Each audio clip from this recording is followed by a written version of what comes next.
Sentar. E aí, vocês estão felizes?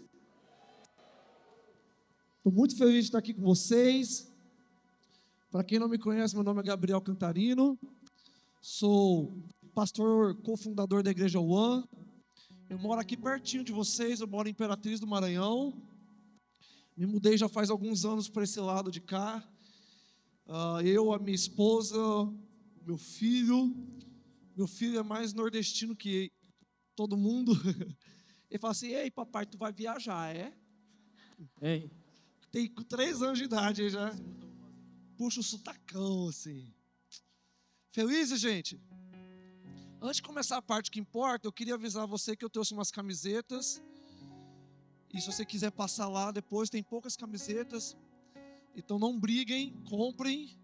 Vai dar para todo mundo aí comprar pelo menos uma, brincadeira. Tem bem poucas mesmo. Passa lá. E eu estou bastante feliz de estar aqui com vocês. É sempre uma honra estar na terra onde Jesus nasceu.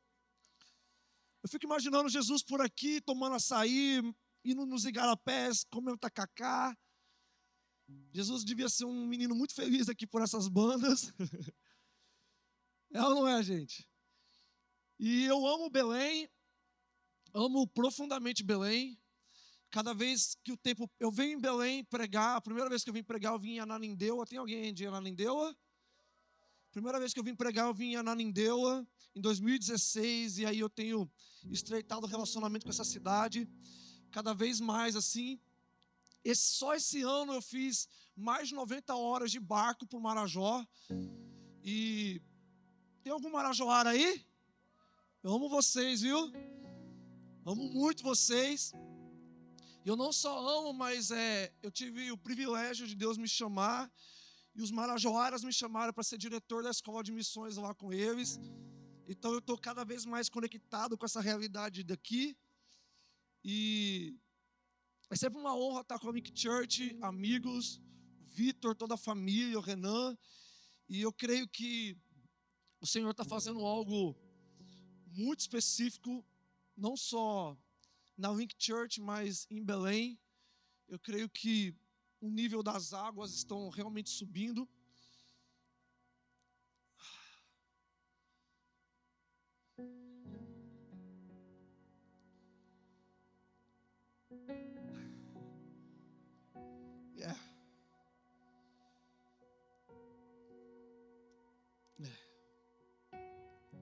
Eu creio que a gente está avançando, amém? Belém, eu creio que vocês estão avançando. Link Church, eu creio que vocês estão avançando. E essa noite eu creio que o Senhor quer nos... O nome dessa mensagem vai se chamar Estrutura Apostólica. Porque eu creio que Deus ele quer nos dar estrutura para suportar aquilo que Ele vai fazer. Belém é um lugar altamente apostólico. É um berço de avivamento para a nação. É um alvo de avivamento para as nações. Eu sinceramente oro para que vocês, que a ficha de vocês caiam em relação àquilo que Deus está fazendo, aquilo que Deus quer fazer em vocês, através de vocês. Ontem eu estava comendo com o pessoal da Link, e aí eu estava comendo, e eu comi várias coisas que eu amo, e essa vez eu tive a oportunidade de provar maniçoba, e eu gostei, tá? Eu falei assim, a cara é feia, mas é gostosa. Ela não é. Mas eu gostei. E eu estava comendo arroz paraense, filhote. Pô, eu amo isso aqui. Para mim, de verdade, gente. Eu compro briga com mineiro para falar que aqui é a melhor comida do Brasil. Sério. E nessa conversa eu estava assim, presta atenção. Será que as pessoas valorizam Belém do jeito que Deus valoriza Belém?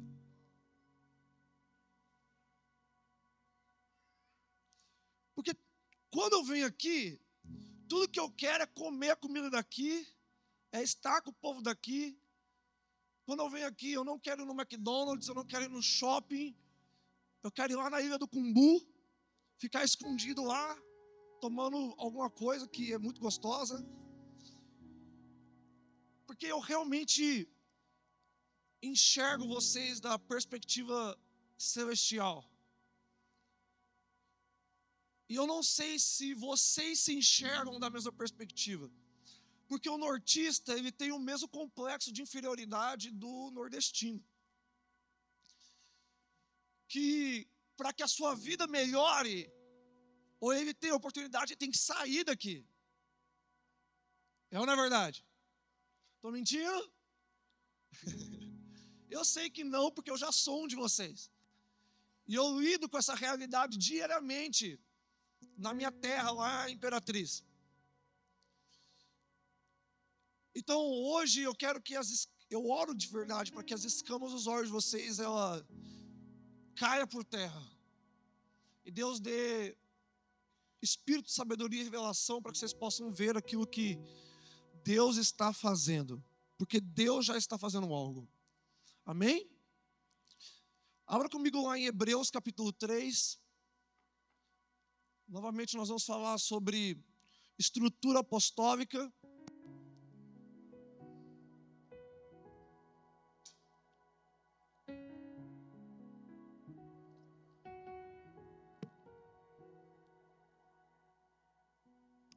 Como é que sai a água daqui?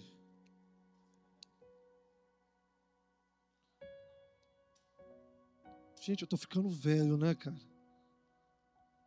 Ô, faz um favor pra mim, mano, pelo amor de Deus. Cadê meu cartão que você não devolveu até agora? Faz uns 3 meses que ele tá com o meu cartão.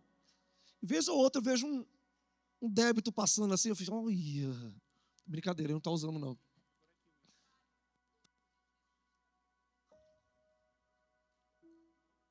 Uma hora vai sair água aqui, no nome de Jesus, Deus, nós batemos na rocha.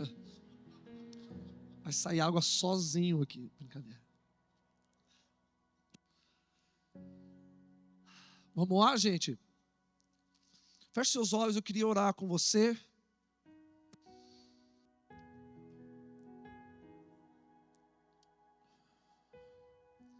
Pai, no nome do Senhor Jesus, é que nós nos aproximamos agora diante do trono da graça, confiantes, convictos, com fé inabalável de que o Senhor tem uma porção para nós essa noite. Nós te amamos, Pai, e te agradecemos porque o Senhor nos escolheu antes da fundação do mundo para um tempo como esse. Não há ninguém como o Senhor, nem no céu, nem na terra. Nós fixamos nossos olhos em Ti e clamamos para que o Senhor nos dê, estenda suas mãos como se fosse receber algo.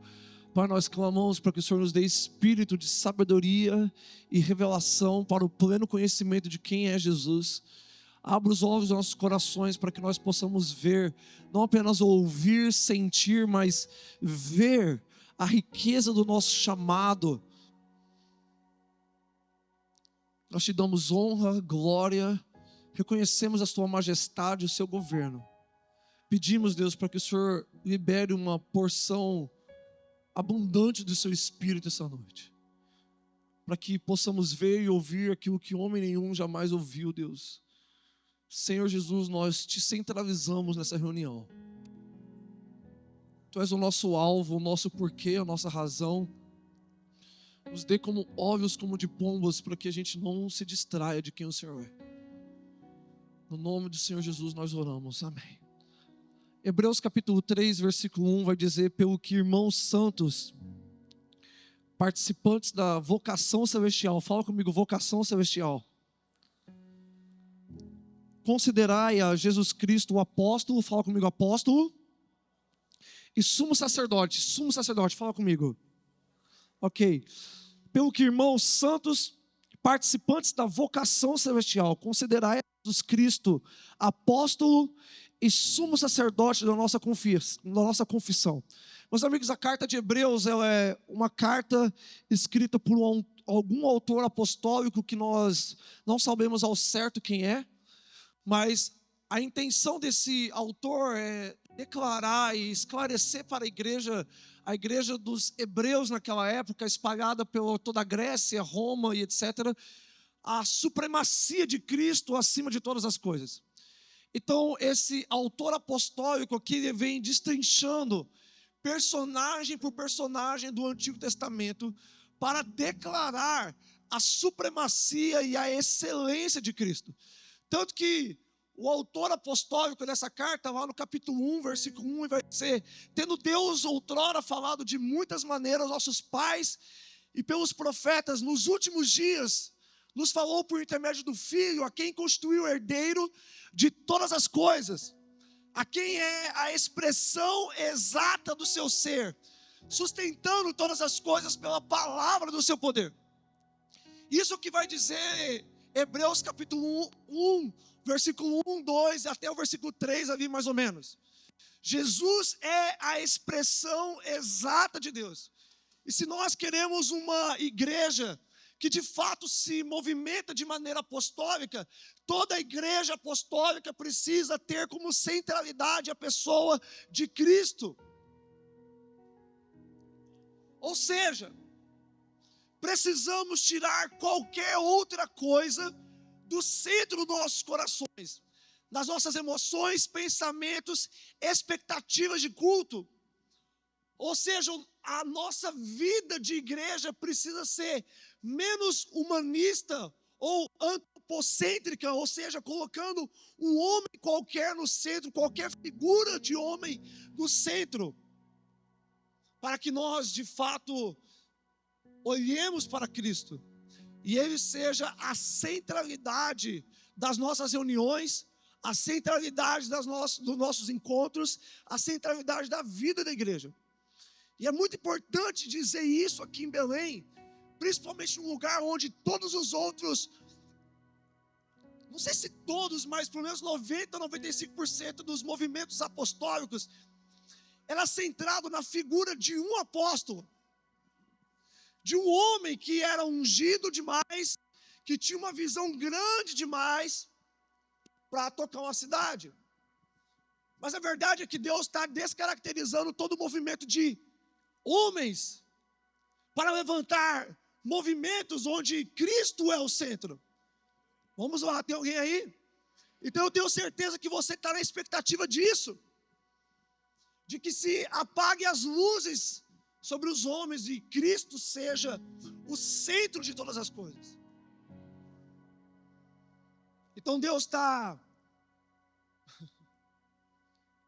tirando do centro homens para que a igreja esteja reunida em volta de Cristo.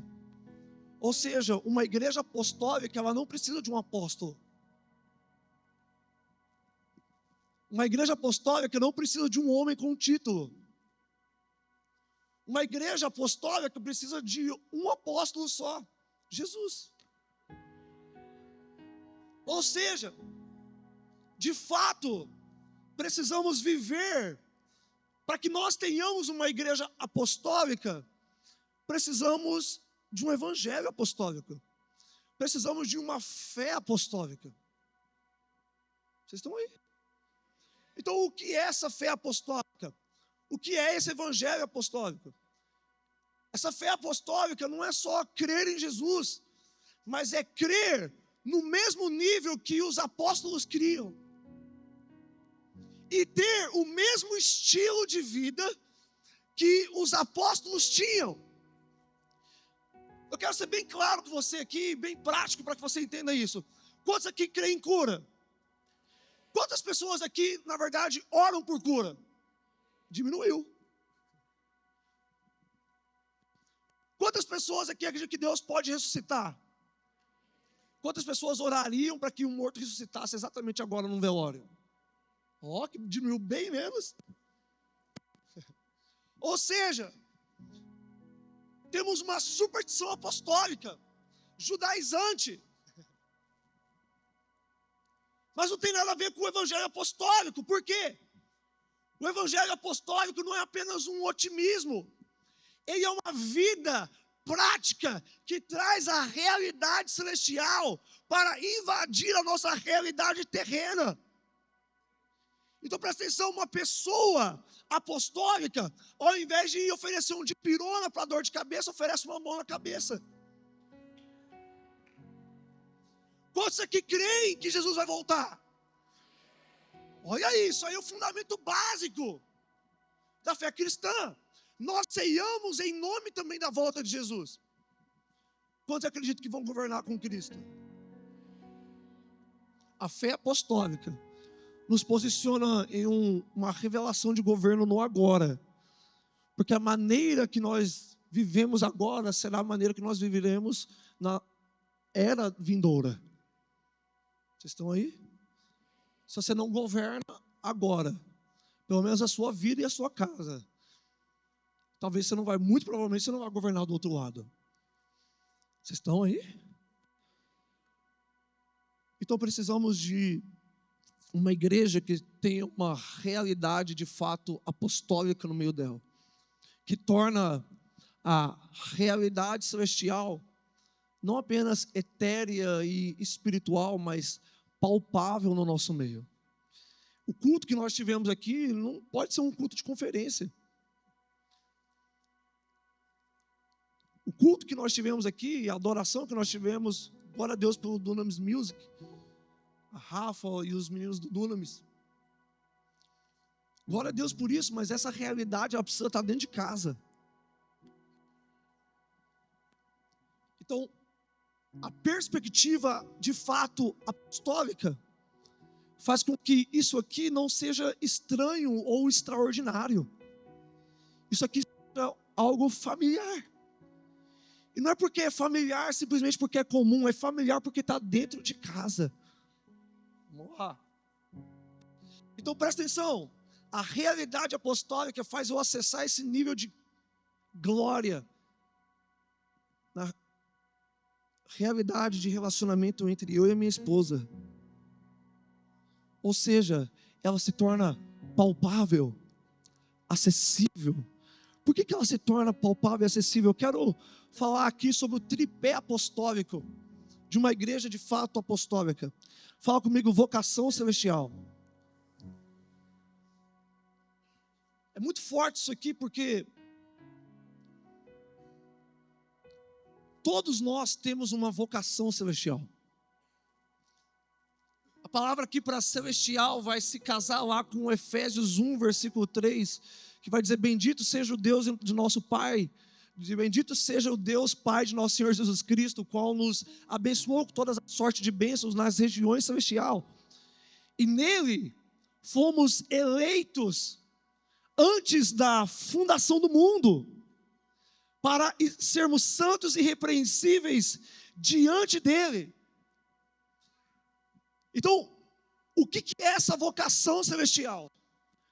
É a consciência de que nós fomos eleitos por Deus antes mesmo que houvesse mundo. Deixa eu dizer, você foi eleito por Deus. Você foi separado por Deus. Você foi selecionado por Deus para estar nesse dia aqui, para estar diante dele. Eu quero dizer, você não é um acidente. Ah, mas a minha mãe foi estuprada e aí eu nasci. Ah, o meu pai e minha mãe tiveram um relacionamento e eles não estavam me planejando. Não interessa. Não interessa a circunstância na qual você nasceu. Porque todos nós nascemos da mesma realidade espiritual. É o que vai dizer lá em João 1, versículo 14. Nós não nascemos nem da vontade da carne, nem do sangue, mas da vontade do Pai. Então não existem pessoas que nascem por acidente. Nós que ressuscitamos em Cristo, fomos eleitos por Deus, há muito tempo atrás. Antes que houvesse céu e terra, Deus já pensava em mim. Uau. E já esperava por mim. Então no momento que você recebe Jesus, e você confessa Jesus, a eleição divina está acontecendo e, uau, a eternidade esperou por esse momento, onde você estivesse diante de Deus e Yahweh. E essa palavra para eleito é eclectos, que tem o mesmo significado daqui da vocação, que é eclesis, é chamado para estar com Deus, é uma vocação. Se você quer entender o que é vocação, você só precisa pensar em alguém que faz algo muito bem. Por exemplo, o Pelé, quando nasceu, parecia que já treinava futebol dentro da barriga da mãe dele. O Ayrton Senna, parece que ele já nasceu dentro de um kart. Você já ligou a televisão num sábado à tarde, lá no Luciano Huck? E aí tem umas criancinhas de 6, 7 anos, 8 anos. E aí o Luciano Huck aí pergunta assim: quanto que é 10 vezes 70 dividido por 452 e a raiz quadrada disso? Bam! A criança, ela responde na lata e você fala: macumba. Feitiçaria, isso aí. Tá maluco? Isso é pacto com o diabo, não existe. Eu não sei nem quanto que é 9 vezes 8, eu tenho que forçar a cabeça para lembrar quanto que eu sou de humanas. E essas crianças sabem, por quê? Porque elas têm uma vocação para números. E ela foi inserida num ambiente onde aquilo se torna fácil. Então o que é vocação celestial? Uau! É uma facilidade que Deus estabeleceu dentro de você para lidar com as coisas do céu. Deus entrelaçou a sua alma, teceu a sua alma em regiões celestiais. E é por isso que quando ele aparece não é estranho.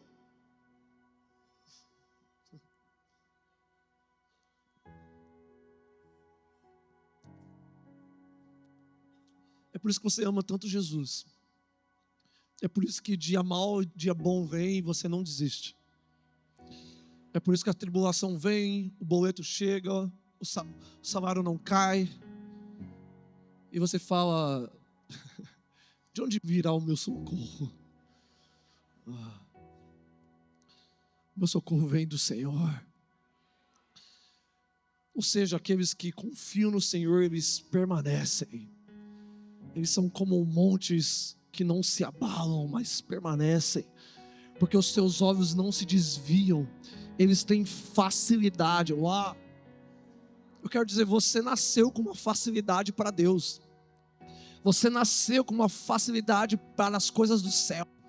Você nasceu com uma facilidade para amar Jesus. Você nasceu com uma facilidade para entender Deus, entender a Bíblia. Se você acha que está difícil para você, é porque você precisa ainda ser inserido numa realidade apostólica, onde essa vida celestial ela se torna palpável, substancial a você, física. Eu quero dizer, Deus ele decidiu morar entre a minha pele e meu osso, assim como você. Eu estava viajando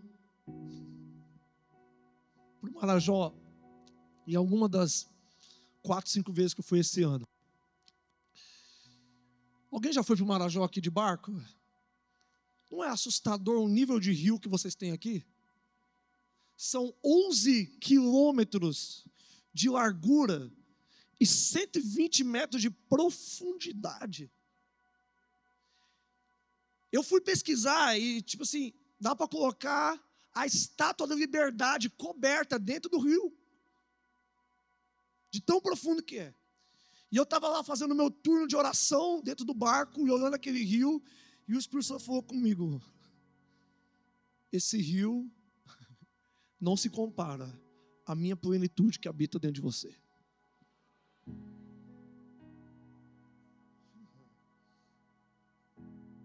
Agora imagina se um belenense, ele tem consciência do tamanho do rio que existe dentro dele, que é maior que o rio que alimenta toda essa cidade aqui com peixe todo dia. Existe um rio que não se acaba dentro de você, e você precisa experimentá-lo diariamente. Você precisa responder à sua vocação celestial. Você precisa se colocar diariamente diante de Deus para experimentar o seu trono, a sua glória, a sua majestade. Paulo, no fim da sua vida, ele vai dizer para o imperador romano: eu fui escravo de uma visão celestial. Ele foi tomado por aquela visão que o derrubou no chão. E não foi de um cavalo, porque não tem cavalo em Atos 9. Mas presta atenção.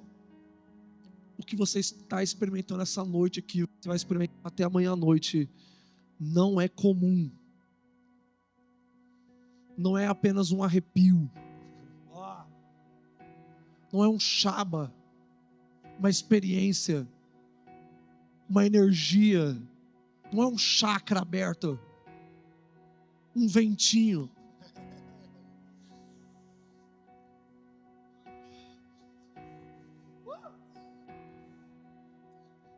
O mesmo Espírito que pairava sobre a face das águas está aqui.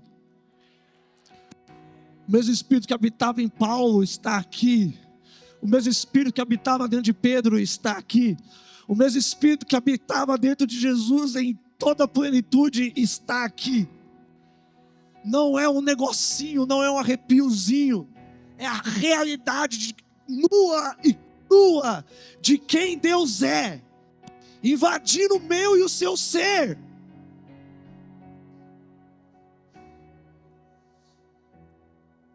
E que desprezível vida nós vivemos, se nós não respondemos diariamente ao convite de Yahweh, a estar diante dele diariamente. Presta atenção, não é o Bolsonaro, não é o Lula, que está te convidando para o almoço. Não é o Neymar, não é qualquer pessoa por aí. Deus tem um convite diário. O Deus de geração em geração, Rei dos reis e Senhor dos senhores, tem um convite diário.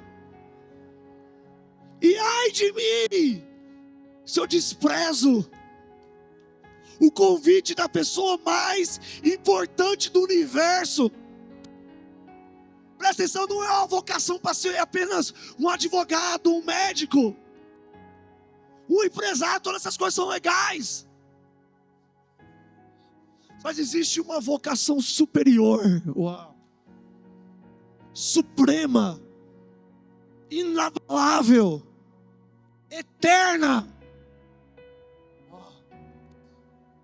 que está entrelaçada na nossa alma, que se chama o lugar onde Deus habita com o seu Filho. Colossenses 3, versículo 1 vai dizer: vós que ressuscitastes com Cristo, buscai as coisas que são lá do alto, onde Cristo vive e está sentado à direita de Deus. Ou seja, uma vida celestial, uma vocação celestial. Ela é uma vida orientada pelos céus, guiada pelos céus, liderada pelos céus, governada por uma perspectiva celestial e eterna. Fala comigo, eternidade. Você precisa trocar suas lentes de uma visão apenas terrena para uma visão eterna das coisas. Ontem eu estava conversando com uma mãe, e presta atenção, eu estava conversando com uma mãe que ainda não tem filhos.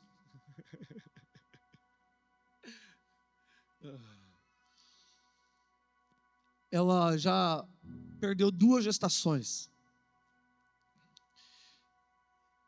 E ela estava um pouco confusa, porque Deus tinha dito que no próximo tempo ela teria 2 crianças.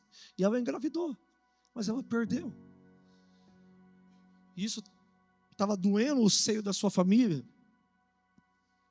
E aí a gente começou a conversar. Eu disse: por que você está olhando da perspectiva de uma mãe que não tem o seu filho, ao invés de você olhar da perspectiva de Deus, que é pai, e te deu um filho e levou ele de volta para ele? Porque ela estava dizendo, porque eu não tenho a criança na mão, então eu não devo ser mãe. Na verdade, o fato dela não ter a criança na mão não diz que ela não é mãe. Apenas diz que ela gerou de volta para Deus. Ou seja, talvez a circunstância aqui diga que ela não é mãe, mas Levítico 17:11 vai dizer que onde tem sangue tem vida. Ou seja, ela já foi mãe 2 vezes, ainda que não tenha pegado no filho na mão. Sabe de uma coisa? As 2 crianças que ela gerou, que talvez ela nem saiba qual que é o sexo, está com Deus. E quando ela for para estar com Deus também, ela vai encontrar os seus 2 filhos. Mas presta atenção, na realidade terrena, ela ainda não tem. Mas na realidade eterna, ela já tem 2. Isso muda tudo. Porque a verdade é que ela e o marido já são uma família. Uau! Vamos lá. Você entende isso? Deixa eu dizer uma coisa, gente. Alma e espírito são eternos. Ou você vai passar a eternidade com Deus, ou você vai passar a eternidade sem Deus. Mas nós somos seres eternos. Uau. Então, olha isso aqui. As 2 crianças, bebês, que essa mãe perdeu, ela não perdeu. Uau! Está reservada em lugares celestiais para um outro encontro. Então isso é uma perspectiva apostólica das coisas. É por isso que Paulo considerava tudo como perda.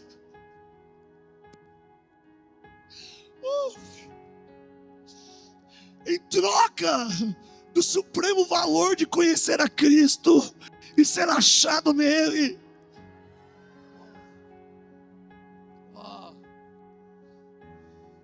Talvez as coisas que você sofre te faz você se olhar como um coitado, rejeitado. Ai, tadinho de mim.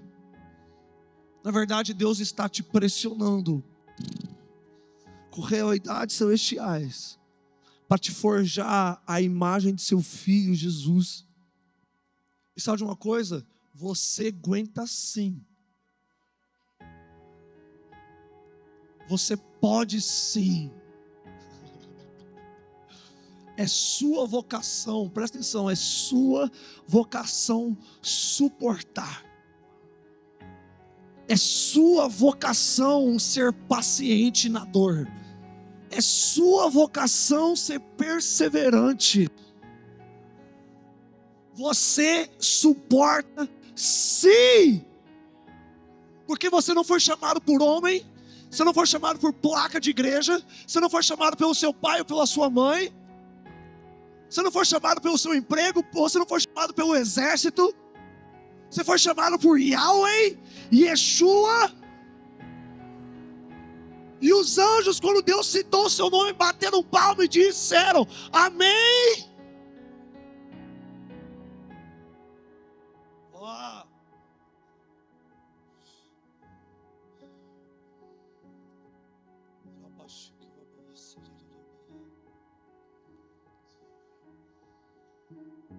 Deixa eu dizer uma coisa, você foi vocacionado. Não interessa quem você é. Se você é uma dona de casa, se você é uma avó, se você é uma criança. Não interessa o que você faz, se você é um político, se você é um advogado, se você é um médico, se você é um empresário. Não interessa o que você faz, se você é um pedreiro, um vendedor de açaí, que é a melhor profissão de todas. Você foi vocacionado pelos céus a suportar e a segurar os céus. Quando nós fazemos uma análise diacrônica aqui de Hebreus capítulo 3, ou seja, uma análise a partir do contexto social daquela época, nós vemos uma história na Grécia. Eu quero usar aqui um aspecto cultural só para te exemplificar isso. Na Grécia, ou na mitologia grega, havia um mito sobre Atlas. Alguém já ouviu falar sobre Atlas? Atlas, ele era um titã, que um dia ele se rebelou contra Zeus, e ele foi condenado a segurar os céus nas costas. Vocês estão aí? Então ele foi condenado a segurar os céus nas costas, segurar o firmamento nas costas. Só que era uma condenação.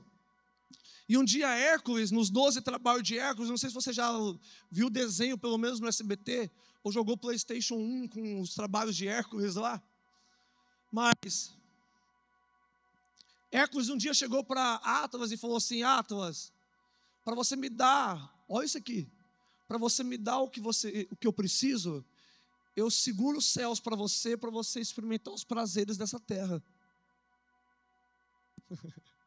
E aí Atlas aceitou e deu o que Hércules queria.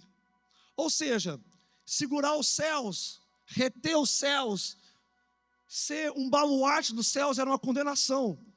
E olha isso aqui, Vitor, privava Atlas dos prazeres da juventude.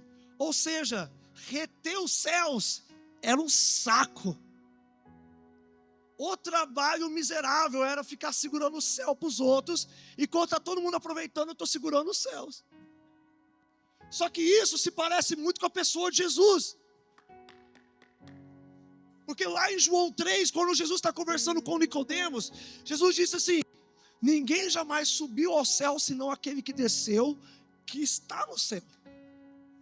Ou seja, Jesus experimentava de duas realidades ao mesmo tempo: a humana e a celestial.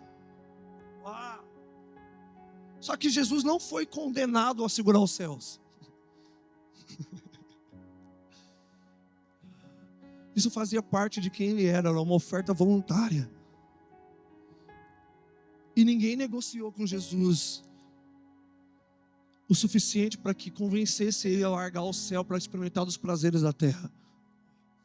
Porque aquilo era tão voluntário, a vocação de Jesus era tão voluntária, que quando Satanás ofereceu os reinos desse mundo, ele disse: não, eu tenho algo superior. Eu quero dizer uma coisa: você não é Atlas. Você não foi condenado a orar.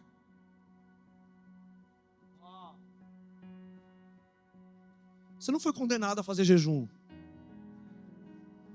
Você não foi condenado a ler a Bíblia. Você não foi condenado aos céus. Você não foi condenado a orar pelos enfermos.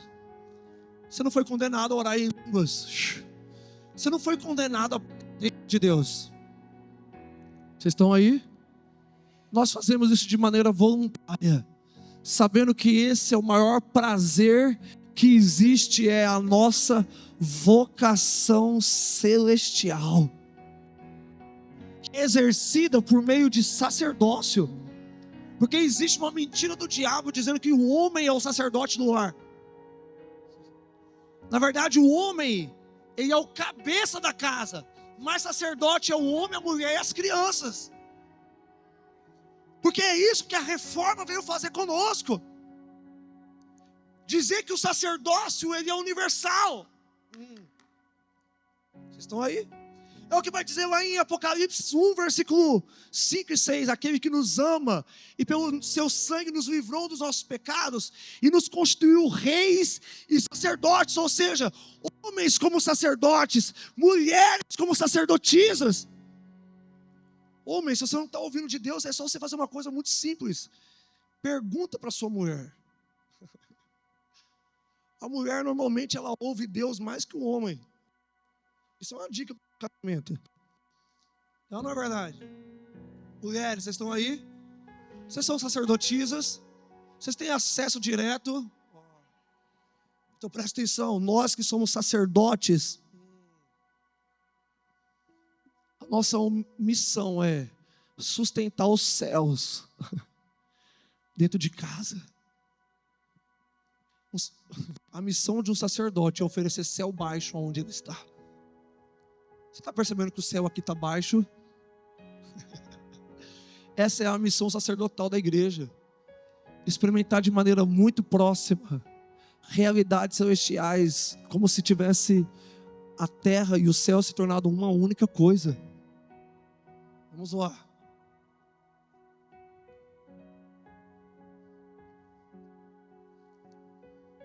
Pais, nós somos chamados para oferecer céus baixos para os nossos filhos. Essa realidade palpável dentro de casa. Essa realidade física de Deus dentro de casa. Deus dizer, Deus é mais real que a cadeira que você está sentando. Quão profundo nós estamos desfrutando de quem Ele é, dentro do ordinário que nós vivemos. O ordinário, ao rotineiro, o dia a dia. Vocês estão aí?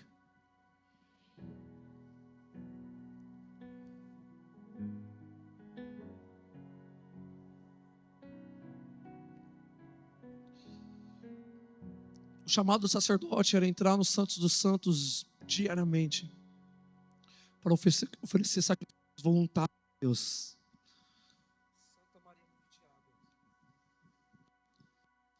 Então aí, a missão do sacerdote era entrar no Santos dos Santos diariamente.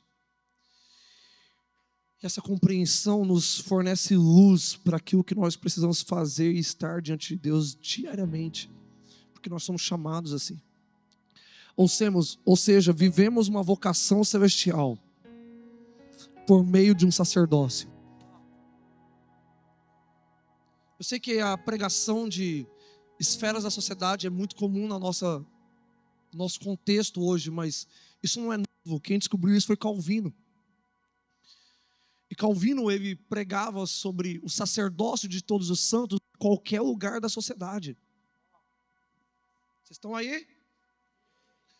Ou seja, a reforma protestante, ela trouxe uma atuação celestial da igreja na sociedade.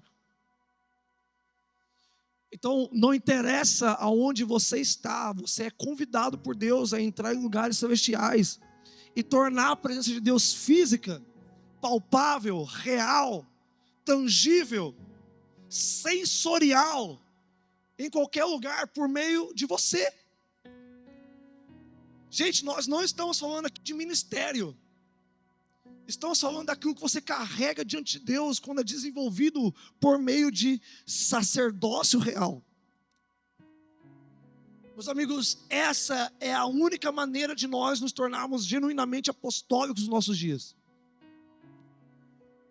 Porque uma pessoa genuinamente apostólica, ela entende a sua vocação celestial. Ela compreende que essa vocação celestial é experimentada por meio do sacerdócio e manifesta por uma vida apostólica. O que é essa vida apostólica? A palavra grega apostólica é apostelo, da qual Jesus emprestou dos romanos, porque os apóstolos romanos, eles eram oficiais do reino, que representavam o imperador ou o rei na ausência dele. Uma vez eu estava em Londres e eu não sei como eu fiz essa façanha, mas eu viajei com meu passaporte com 3 meses para vencer. Isso é impossível. Mas acometeu naquele dia de todas as aeromoças terem TDAH aquele dia e não perceber que o meu passaporte estava vencendo. Mas uma mulher que tinha tomado Ritalina lá em Portugal, ela percebeu que o meu passaporte estava para vencer e ela disse, você não pode voar.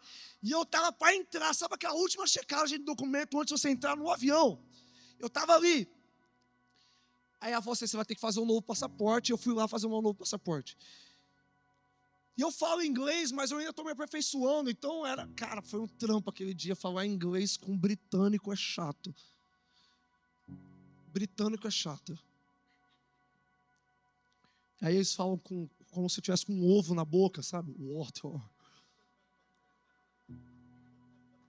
Vocês gostaram que vocês são mais americanos, né, seus filhos da mãe? Mas aí eu cheguei na embaixada, presta atenção, eu cheguei na embaixada brasileira. E na porta, assim, eu vi uma mulher que não parecia brasileira, ela falou assim, moça, quer um pouquinho de pão de queijo? Aí eu disse, meu Deus, você fala português. Aí eu entrei lá, o segurança, ele falava português também, estava passando o jornal hoje, da meio-dia. Meu Deus, eu estou no Brasil, parece que eu estou no poupa-tempo. Aí eu entrei, todo mundo falando português, e eu falei assim, caraca, parece que eu estou no Brasil mesmo.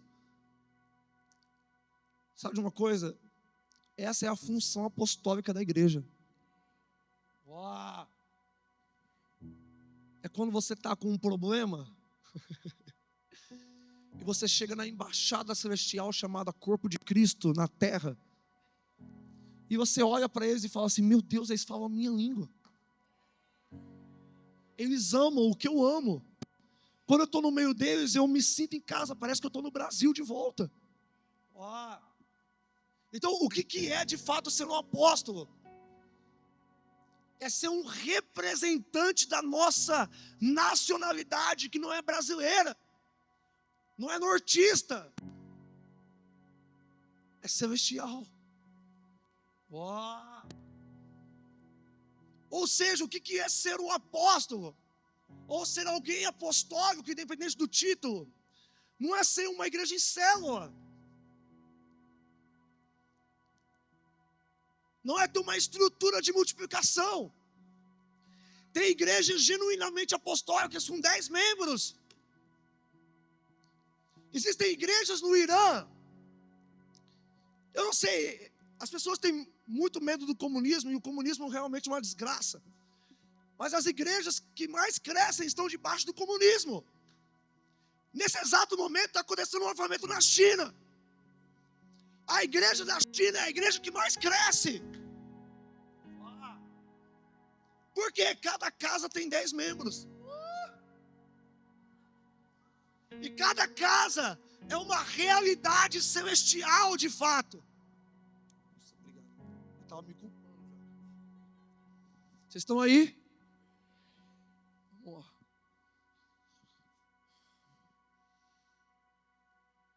Eu creio muito que Deus quer refazer o desenho apostólico de Belém. Porque apostólico não tem a ver com uma placa, não tem a ver com uma visão, não tem a ver com uma estrutura, não tem a ver com um movimento, não tem a ver com um nome, não tem a ver com uma conferência, tem a ver com pessoas que entendem a sua vocação celestial por meio de um sacerdócio que representa Jesus em qualquer lugar. E não é aquela coisa, tipo assim, moralista, sabe? Em seu lugar, o que faria Jesus no trânsito? Sabe aquela coisa que você olha para uma pessoa e fala assim, nossa, essa pessoa só falta ser crente? Não só falta ser crente, falta ela morrer para ela mesma. Não, gente, a esquerda do Brasil é uma ideologia, mas a direita também. E a ideologia da direita é o conservadorismo, que faz alguém que vê pornografia ser alguém pró-família.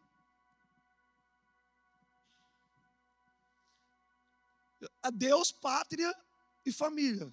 Aí o cara, a primeira coisa que ele quer fazer é sair do Brasil.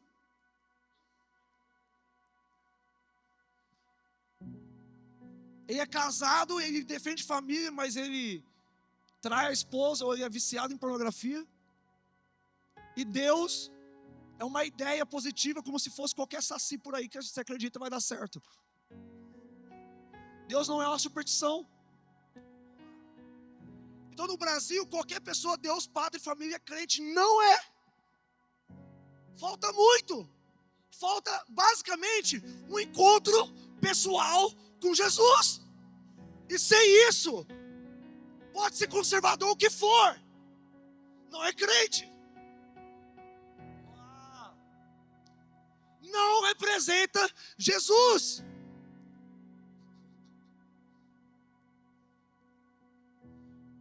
Então Jesus quer restaurar a estrutura apostólica no Brasil. Jesus quer de fato restaurar a estrutura apostólica na igreja.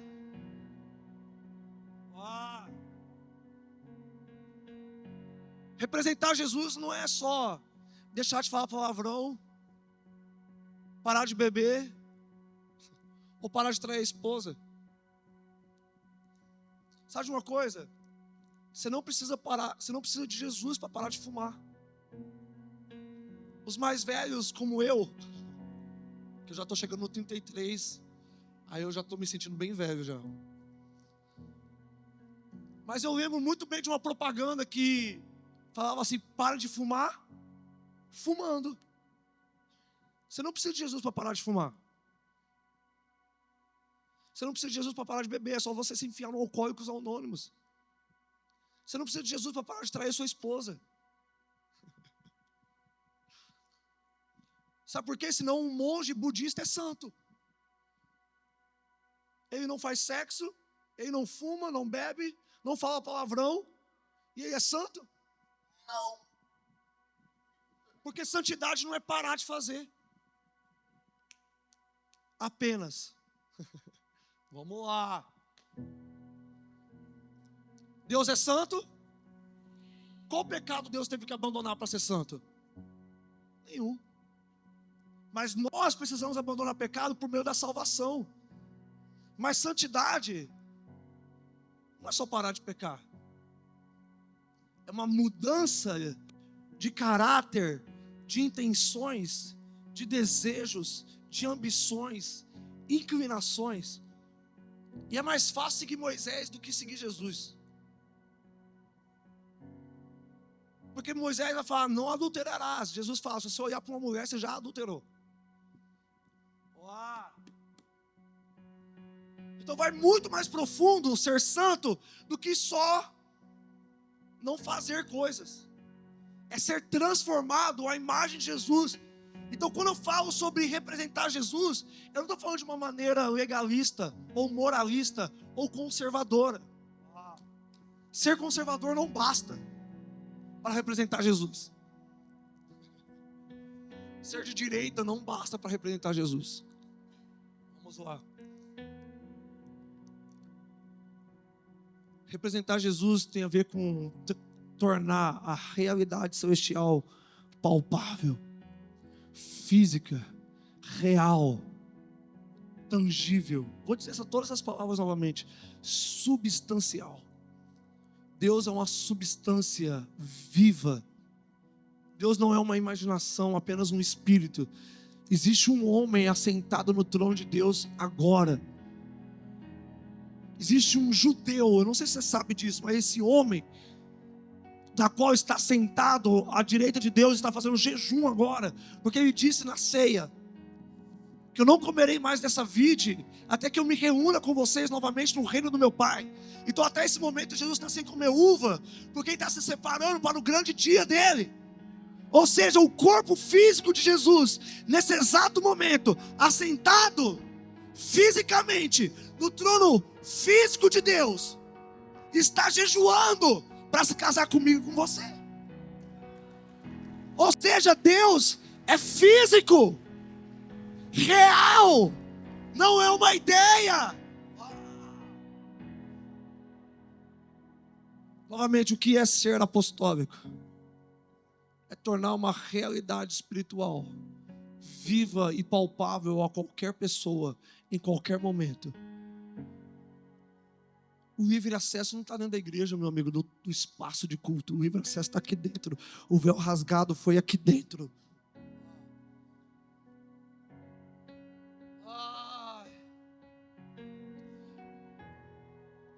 Um dia Isaías, ele estava... Eu quero te mostrar essa realidade aqui, na vida de Isaías. Um dia Isaías, ele estava exercendo sacerdócio no Santos dos Santos. E o capítulo 6 vai dizer que viu o Senhor sentado no alto e sublime trono. E as abas das suas vestes enchiam o templo e serafins voavam por cima dele. Cada um tinha 6 asas, 2 cobriam o rosto, 2 cobriam os pés e 2 cobriam o corpo, cantando uns para os outros: Santo, Santo, Santo, Santo é o Senhor dos exércitos. Toda a terra está cheia da sua glória. Então Isaías, ele olhou para si mesmo e disse: ai de mim, porque eu sou um homem de lábios impuros e habito no meio de um povo de lábios impuros. Então voou um anjo até ele, como Atenas tocou com brasas vivas do altar os seus lábios, e então o seu pecado foi purificado. Então ele pôde ouvir uma conversa de Deus com Deus, dizendo: quem irá por nós? A quem enviarei? E Isaías, ouvindo aquela conversa celestial, ele disse: eis-me aqui, envia-me a mim. É onde a palavra apostólico aparece, enviado pela vocação celestial, enquanto exercia sacerdócio nos santos dos santos. Ele, no lugar de intimidade, experimentou a Deus e disse: Deus, eis-me aqui. E eu vou dizer isso novamente, eu quero ser enfático, eu não estou sendo redundante. Deus quer restaurar o desenho apostólico dessa cidade. Sabe como? Você valoriza Belém do jeito que Deus valoriza? Ontem eu falei para o Lucas e para a Lorane: ganhei a pregação aqui, comendo cupi. Você valoriza Belém do jeito que Deus valoriza? Porque a impressão que eu tenho é que Deus está segurando gente aqui para aquilo que Ele quer fazer. A impressão que eu tenho é que Deus está impedindo pessoas de ir embora. A impressão que eu tenho é que Deus está amontoando um povo para si mesmo, com uma visão para a cidade. Sabe de uma coisa?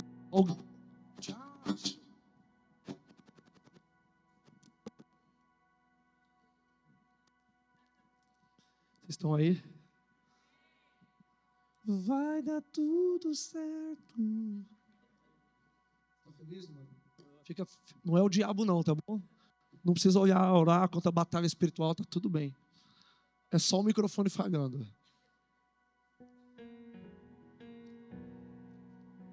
Não é uma crítica à batalha espiritual, mas a batalha espiritual precisa de uma visão do trono. Porque Deus está assentado no trono e Ele não perde o controle das coisas, inclusive de um microfone. Vamos lá, alguém precisa se tornar apostólico essa noite. Como? Uma visão celestial para uma cidade. Você precisa enxergar mais do que a placa da tua igreja. Você precisa enxergar mais que a visão do seu pastor. Você precisa enxergar mais do que a sua própria casa. Você precisa enxergar mais do que o seu próprio trabalho. Talvez você precise parar de fazer aquela oração clichê evangélica: eu e a minha casa serviremos ao Senhor. E você começar de fato a fazer uma oração apostólica: eu e Belém serviremos ao Senhor. Porque eu honro a tua casa, mas a tua casa é muito pouco. A tua família é um número muito pequeno. E Deus ama a sua família, Deus quer salvar a sua família, mas não só a sua família. Então uma pessoa genuinamente apostólica não ora apenas pelos seus próprios filhos. Uma pessoa genuinamente apostólica, com uma visão apostólica, ora por uma geração. Uma pessoa genuinamente apostólica não tem uma visão micro, onde enxerga apenas as debilidades e necessidades da sua própria casa, ou da sua própria igreja, ou da sua própria célula. Ó Deus, faz crescer a minha célula. Gente, vamos parar de bobeira. Deus enxerga mais do que a sua célula. Deus enxerga mais que o seu ministério. Deus enxerga mais do que o seu chamado. Se nós acreditamos que um rio vai descer para toda a nação a partir de Belém, eu preciso parar de fazer orações pequenas.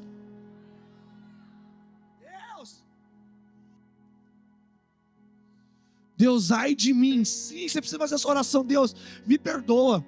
Perdoa a minha casa, mas Deus, eu habito no meio de um povo com lábios impuros. Ao passo que eu me enxergo, eu enxergo uma cidade.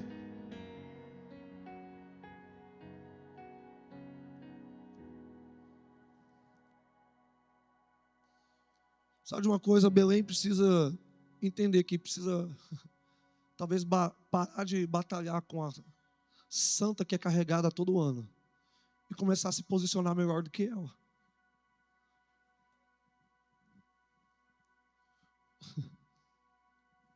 O que derruba um altar falso não é você ir lá e dar uma retada nele, gritando com ele.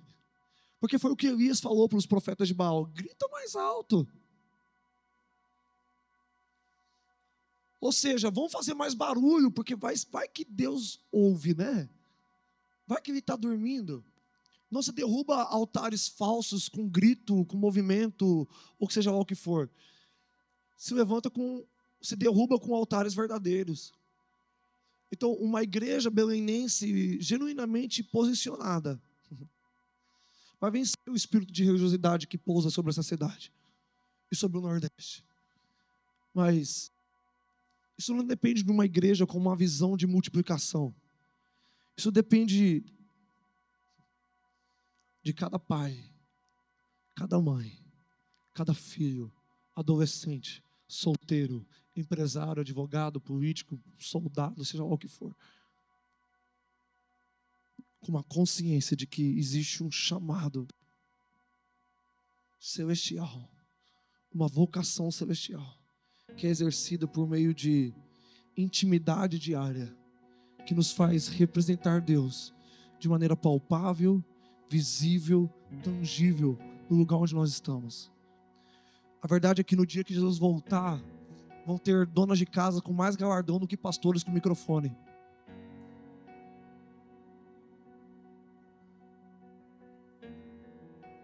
Sabe por que a gente reduziu o ministério ao microfone? A gente reduziu o ministério à igreja. A gente reduziu o ministério a isso aqui. Mas existe um termo bíblico apostólico lá em Atos 13 que diz assim: enquanto eles ministravam ao Senhor, o seu ministério é Deus. O seu chamado é Deus. E o seu chamado sendo Deus, você pode exercer qualquer coisa. Vocês estão aí?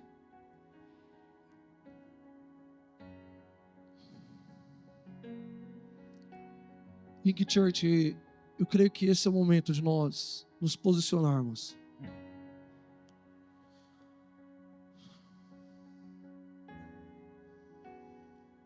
De maneira genuinamente apostólica. Segurando os céus com as mãos e apresentando eles diariamente onde nós estivermos.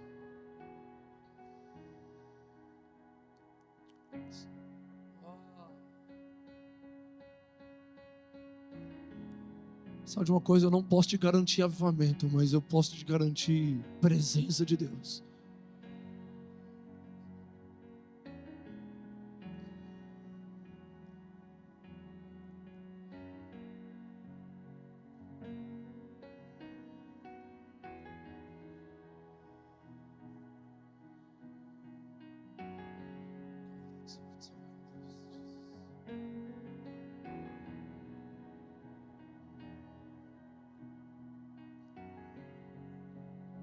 Deus, este é o seu momento de repousar a tua glória sobre nós.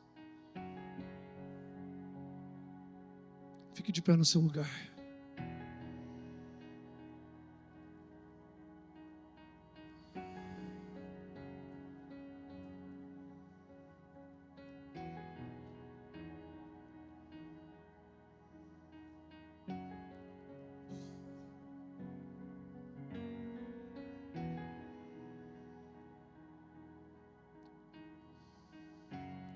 Existe uma porção celestial reservada para essa noite. Deus quer aumentar a sua estrutura espiritual para que você comporte mais dos céus. Jesus dizia: as minhas palavras são espírito e vida.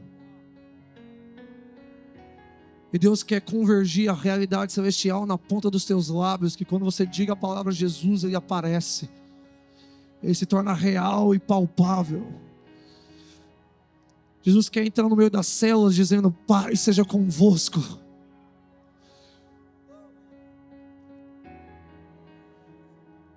A realidade apostólica de 1 João capítulo 1, versículo 1, aquilo que nós vimos, aquilo que nós ouvimos e com as nossas próprias mãos nós apalpamos com respeito ao verbo da vida.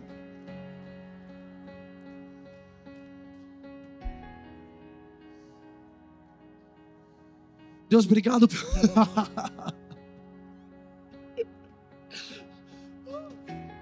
Obrigado, Deus, pelos anjos que estão aqui bem posicionados nesse ambiente.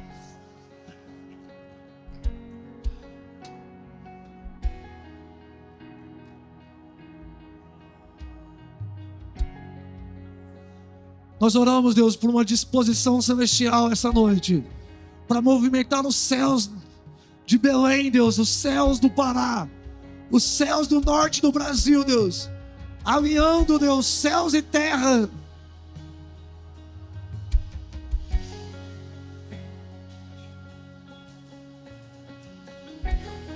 Deus, nós fixamos os nossos olhos na pessoa de Jesus, o apóstolo e sumo sacerdote da nossa fé.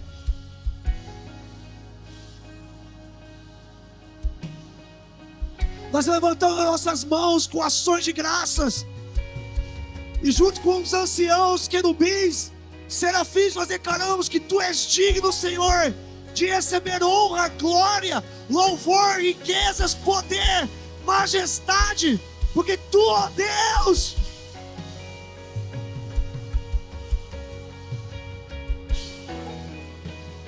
Deus, eu oro para que céus e terra se misturem nesse momento dentro dessa sala.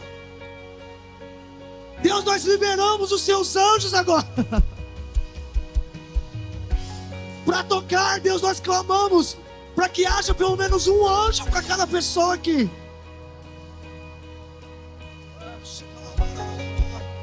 Se você ora em línguas, comece a orar em línguas agora.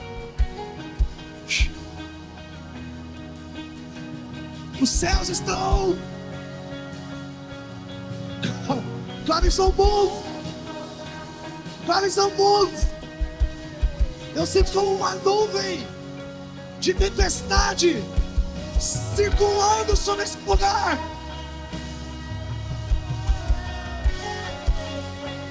Deus, e do trono saíam vozes, relâmpagos, trovões. Deus, nós oramos para que essa tempestade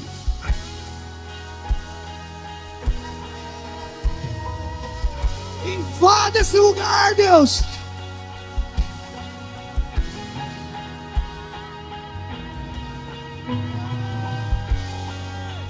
Vamos, continue orando em línguas. Continue orando em línguas.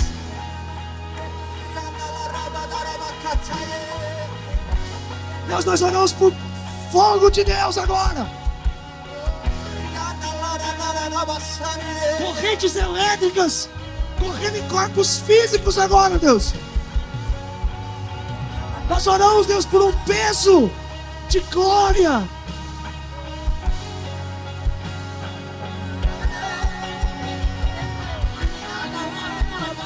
Vi o Senhor assentado, soberano, governando em um trono, um alto e sublime trono. Não há ninguém como o Senhor. Quem se compara ao Senhor? Who is like you, Lord? Who is like you, Lord? Quem é tão terrível? Quem é tão temível?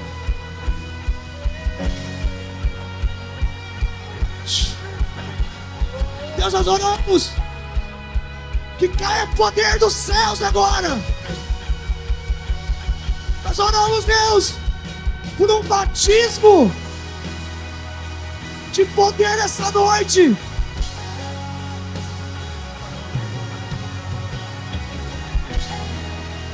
Separando pessoas, Deus.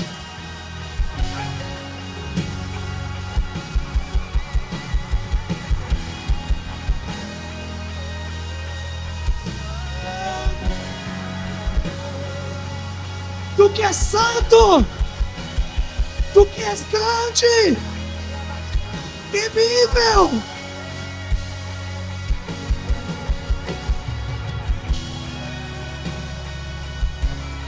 Quão terrível é este lugar chamado Casa de Deus.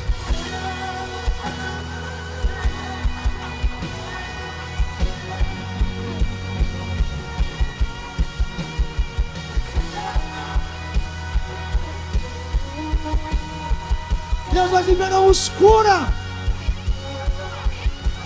Deus, nós amaldiçoamos o câncer, amaldiçoamos a leucemia, amaldiçoamos a diabetes, amaldiçoamos, Deus, a escoliose.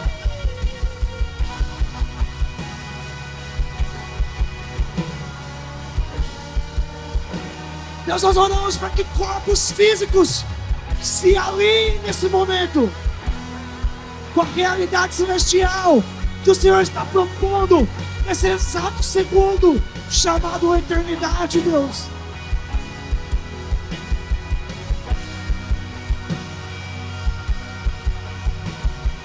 Expanda, Deus, as nossas fronteiras.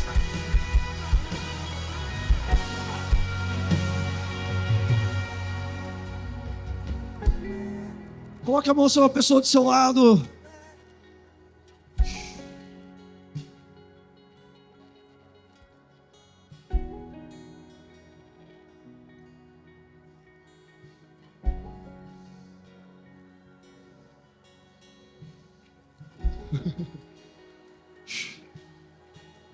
Esse é o nosso ambiente natural.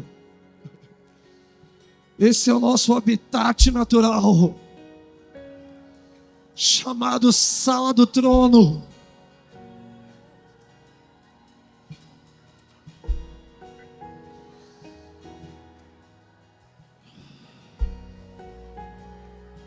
Deus, nós oramos por uma envergadura apostólica agora, Deus, sobre a cidade de Belém, Deus. Expanda, Deus, a realidade missionária, eclesiástica, Deus. Expanda, Deus, a nossa realidade profética, sensorial das regiões celestiais, Deus. Deus, nós oramos por uma invasão de dons espirituais essa noite. Uma invasão, Deus, de poder agora. Comissionando pessoas para serem apostolicamente representantes do céu. Representantes do Filho.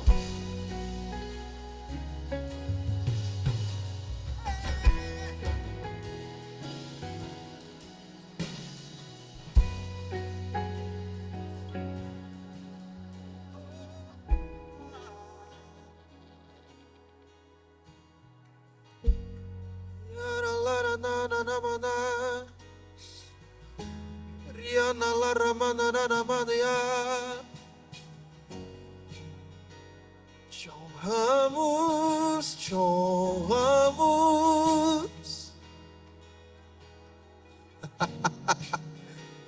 te honramos, Senhor.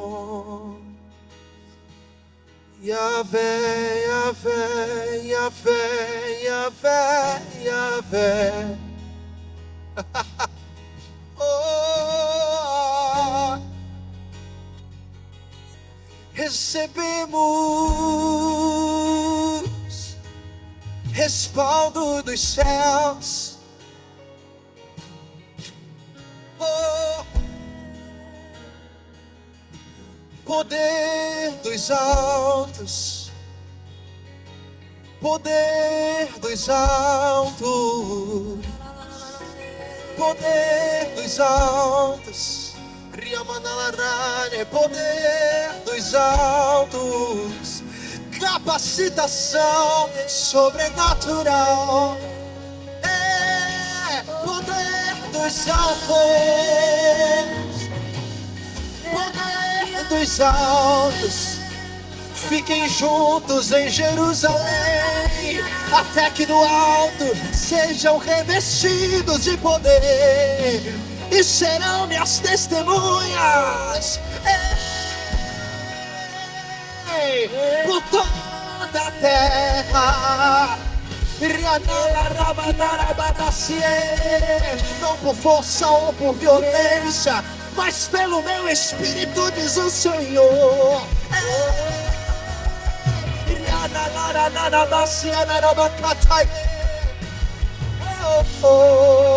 Eu sinto que Deus está separando famílias nesse exato momento agora. Eu sinto que Deus está ungindo casamentos agora. Existem setas levantadas contra famílias. Se você está com seu marido, a sua esposa ou seus filhos, eu quero que você se reúna agora com eles.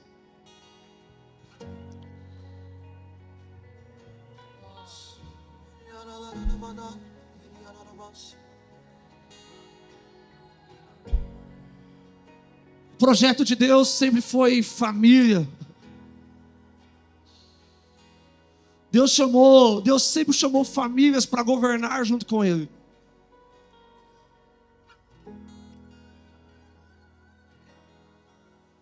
Eu sinto que Deus está liberando realidades apostólicas sobre famílias nesse lugar.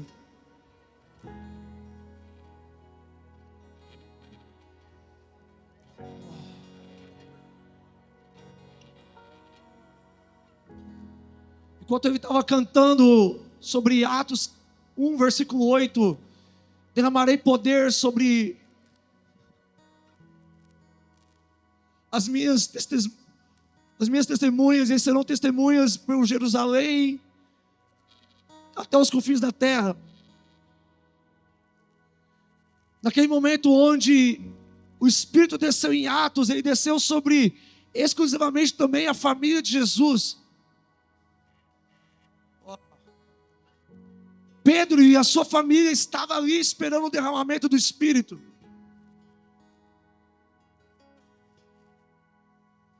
Uma das palavras para a igreja é família espiritual. Deus está separando agora famílias que receberão uma investidura apostólica, uma visão para uma cidade, uma visão para uma nação e uma visão para nações. Deus não está interessado em separar o marido, ou separar apenas a esposa, ou separar os filhos. Deus está interessado em separar famílias.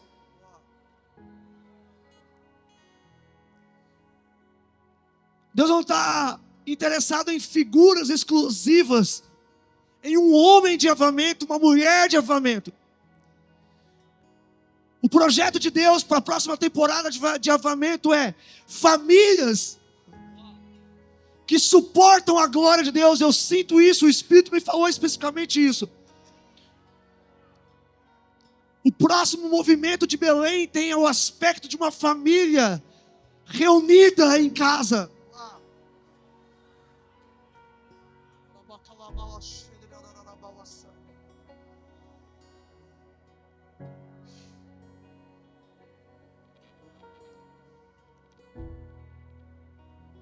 Deus está chamando maridos, sim, mas esposas que vão suportar a realidade celestial junto com o seu marido. Filhos, crianças, bebês de colo, que vão experimentar a realidade celestial, como João Batista foi cheio do Espírito de poder dentro da barriga da tua mãe. Deus, nós oramos agora por ventres apostólicos e proféticos nesse lugar, Deus. Oramos, Deus, por crianças que vão nascer em uma realidade celestial que é familiar, a rotina de uma casa, Deus.